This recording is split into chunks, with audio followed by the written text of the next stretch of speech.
Hech eshitganmisiz? Biror odamning din yo'lida xizmat qilganligiga attan qilib o'lganligini? Hech eshitganmisiz? Din yo'lida Allohning kalomini yod qilib, Allohning kalomini o'rganib, hayotini o'tkazganligiga attan qilganligini? Hech eshitganmisiz? Rasululloh sallallohu alayhi va sallamning hadislarini o'rganib, amal qilgan hayotiga attan qilganligini? Hech eshitganmisiz? Farzandlarining solih qilib, soliha qilib tarbiya qilganligiga attan qilganligini? Ammo ming marta eshitgansizki, hayotida din bilan kurashganligiga ko'p yig'laganligini, nadomat qilganligini, agar yig'lashga o'lgib qolsa. Bo'lmasam haromdek o'lib ketsa, yig'lashga ham o'lgmaydi.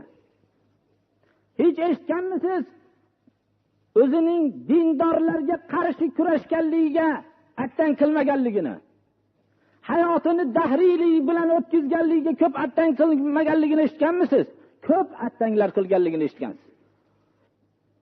Bironta odamning faxrlanganligini eshitganmisiz? Hayotimda biror vaqt namoz o'qimasdan o'tgan yaxshi hayot o'tkazibman deganligini eshitganmisiz? Ming afsuslar bo'lsin, Allohning bandasi bo'lmabman deb attan qilganligini ko'p marta eshitgansiz. Hech eshitganmisiz? Yoshligimda yaxshi qimorlarni o'ynab olgan ekanman, mast qiluvchi ichimliklarni ichgan ekanman deb quvonganligini? Yo'q, yoshligimni hayvonlarcha o'tkazgan ekanman deb attan qilganligini ming eshitgansiz.